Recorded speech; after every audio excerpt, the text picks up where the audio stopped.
Hello everyone, welcome back to MDE classes. This is story number 7 and story का नाम क्या है? The Camel and the Three Friends. ये story एक ऊँट की और 3 दोस्तों की कहानी है। तो चलिए स्टार्ट करते हैं। Once a lion lived in a jungle with 3 assistants, a leopard, a jackal and a crow. इसका मतलब एक दिन की बात है, एक शेर जंगल में रहता था और उसके 3 असिस्टेंट थे। असिस्टेंट्स का मतलब होता है जो सहायक होते हैं, यानी जो हेल्प करते हैं। तो 3 असिस्टेंट कौन कौन थे उस शेर के? एक लेपर्ड था, एक जैकल था और एक क्रो था। लेपर्ड यानी तेंदुआ, जैकल यानी सियार और क्रो मतलब कौवा। One day they saw a camel who had lost his way. एक दिन उन्होंने क्या देखा? जो कैमल है यानी कि ऊँट है, वो अपना रास्ता भटक गया था। The lion invited the camel to stay in his kingdom as a guest. अब जो लायन था यानी कि जो शेर था, उसने क्या किया? उस ऊँट को अपने किंगडम में यानी अपने राज्य में एज अ गेस्ट इनवाइट किया। ठीक है, मेहमान बोल के उसको इनवाइट किया, अपने राज्य में उसको न्योता दिया। Once the lion was injured and was unable to hunt. एक बार क्या हुआ? जो शेर है वो इंजर्ड हो गया था, यानी उसको चोट लग गई थी। And was unable to hunt यानी कि वो शिकार और नहीं कर पा रहा था।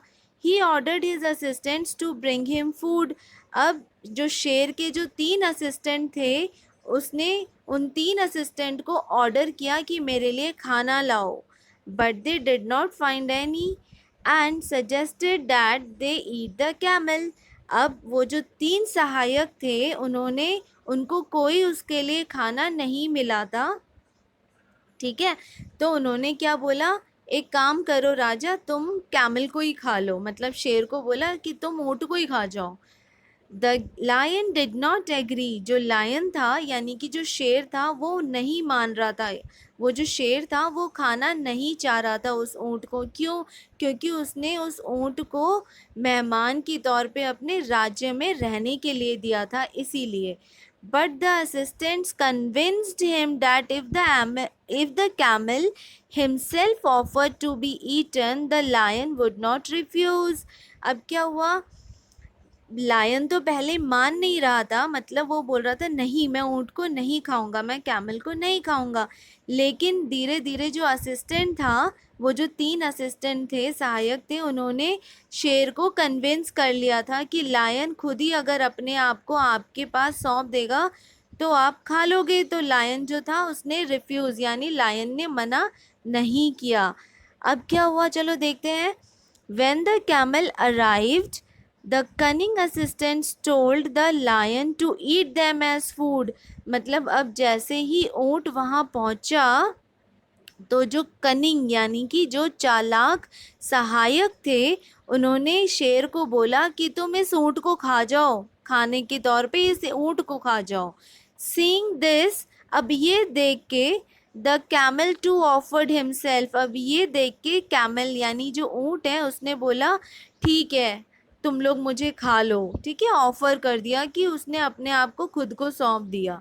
As soon as they heard this, जैसे ही उन लोगों ने ये बात सुनी कि कैमल ने ऑफर्ड हिमसेल्फ, खुद को ही सौंप दिया, दे पाउंस्ड ऑन हिम यानी कि वो उसके ऊपर आक्रमण करने लगे। मतलब उस ऊँट के ऊपर एक साथ अटैक कर लिया। देखो कैसे खा रहे हैं इसको, ऊँट को। इस कहानी से हमें ये सीख मिलती है, a wise master surrounded by wicked servants can not be trusted. इसका मतलब देखो, विक्ड का मतलब होता है दुष्ट, यानी कि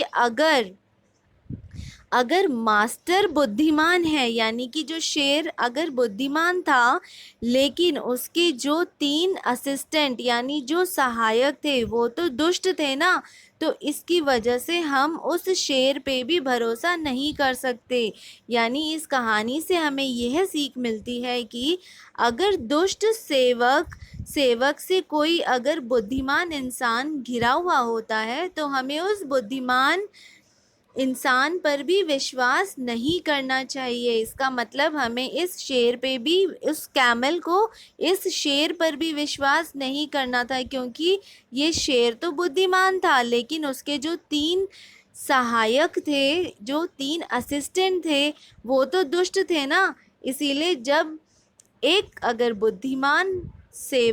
अगर बुद्धिमान इंसान है और उसके अगर सेवक दुष्ट हैं, तो उस बुद्धिमान इंसान पर भी हमें विश्वास नहीं करना चाहिए। आई होप आपको ये कहानी अच्छी लगी होगी।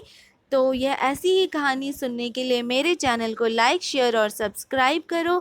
Thank you.